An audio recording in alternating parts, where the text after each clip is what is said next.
Saudari dan saudara yang terkasih,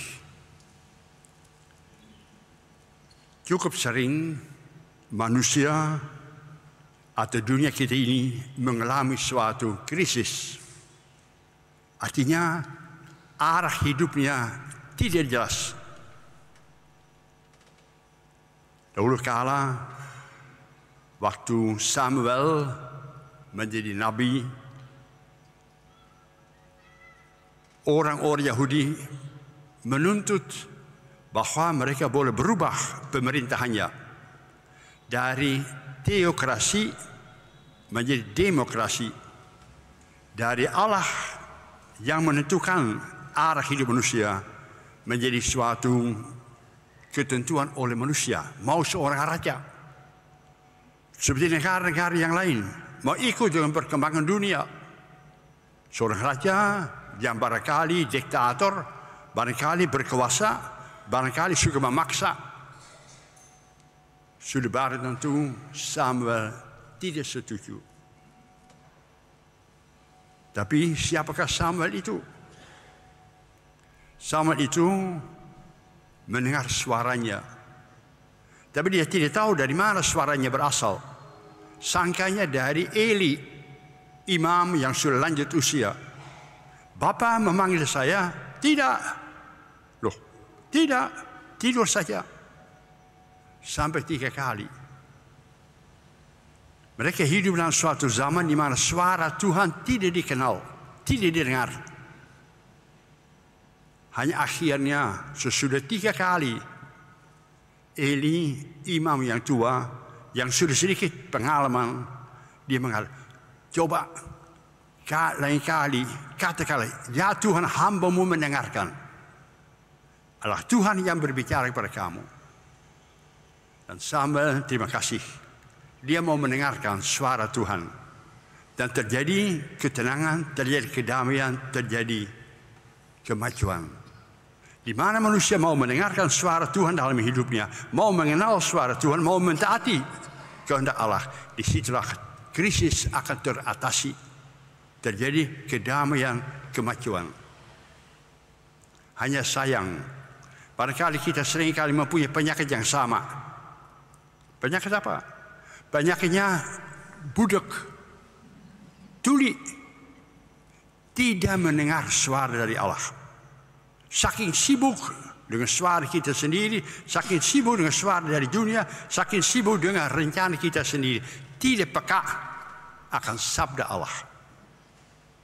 Maka terjadi krisis iman dalam hidup manusia. Mencari kebahagiaan, tapi hanya ikut dengan maunya sendiri, maunya dunia. Padahal Tuhan pengen supaya kita bahagia. Seruan Tuhan selalu menguntungkan kita manusia untuk ditaati. Kita berjumpa tadi dengan Yohanes Pembaptis. Ada krisis. Ada krisis di antara orang-orang Yahudi. Ada banyak orang-orang Yahudi yang menantikan Mesias. Sang jenderal berbintang 5 yang akan mengusir penjajah mereka, Roma, akan membebaskan mereka, memberi kepada mereka kedaulatan. Tapi Yohanes di padang gurun seringkali berbicara mencari kehendak Allah. Maka dia ngerti, kalau kita mau dibebaskan dari kejahatan, bukan dengan senjata, bukan dengan kekerasan, bukan dengan permusuhan, tetapi dengan kedamaian, dengan pengampunan, dengan cinta, belas kasihan. Jadi Mesias yang kita dambakan untuk membawa kemerdekaan kepada kita adalah anak domba Allah. Manusia yang memikul dosa orang-orang lain. Manusia yang mau berkorban demi kebahagiaan orang-orang lain. Manusia yang mau berbagi-bagi untuk membahagiakan orang lain. Aneh. Orang-orang Yahudi mendambakan Mesias.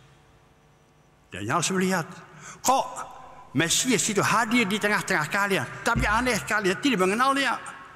Saking sibuk dengan bayangan harapan mereka sendiri, tidak mengenal Mesias, yang didambakan, yang sudah hadir di tengah-tengah kalian.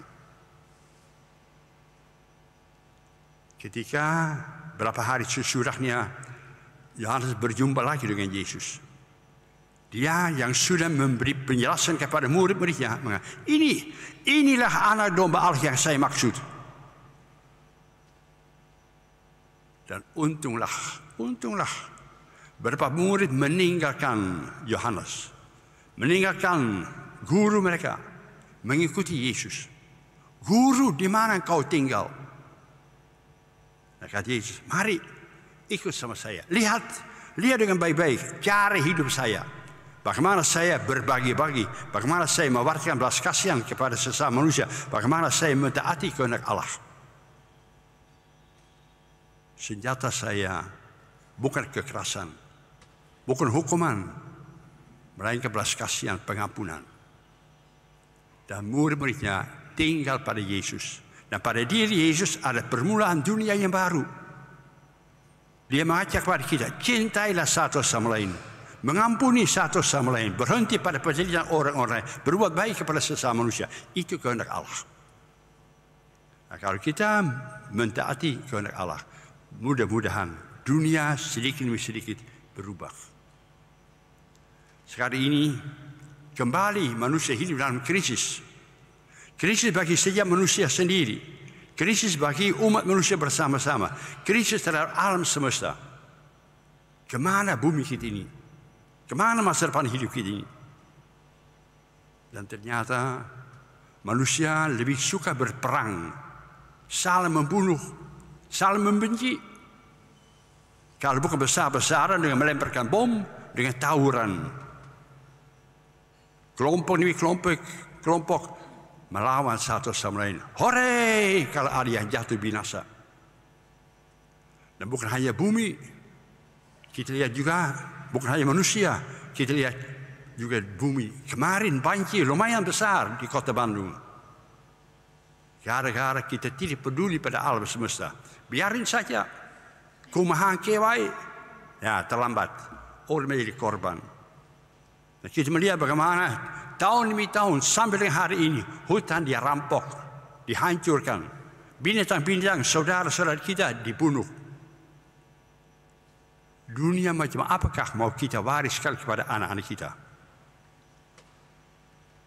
Alangkah baiknya kalau kita pun juga sebelum waktu Yohanes, waktu Samuel, kita berpaling kepada Allah. Allah, apa sebenarnya kehendakmu dengan hidup manusia, dengan dunia kita ini? Dan kata Tuhan, supaya dunia kembali menjadi taman Firdaus. Tapi sayang, manusia budek, tuli, tidak mendengarkan, tidak mengenal suara Tuhan. Hanya mikir diri sendiri saja. Ekornya adalah penghancuran. Tapi Allah itu luar biasa sabar. Allah itu tetap berteriak-teriak walaupun tidak dihiraukan, walaupun tidak didengar. Allah itu tetap mencintai, menyapa manusia. Hayo bertobat, hayo berubah, hayo selamatkanlah dirimu, hayo selamatkanlah bumi semesta. Nah, kata-kata ini juga disampaikan kepada kita. Kembali ditanya, apa yang kau cari? Keselamatan atau penghancuran? Ikut maunya sendiri atau ikut maunya Allah? Supaya dunia kita diselamatkan. Semoga sabda Tuhan yang disampaikan kepada kita masuk dalam hati kita. Samuel mencari Allah. Yohanes Pembaptis sadar Allah itu adalah anak domba yang mencintai, yang mau berkorban untuk manusia. Sekarang apa jawaban kita? Maunya kita mengikuti Yesus atau mau kita mengikuti maunya saya? Maunya saya ekornya akhirnya Allah penghancuran. Ikut Kristus akhirnya taman Firdaus yang baru.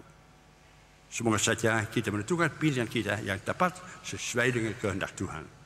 Semoga demikian.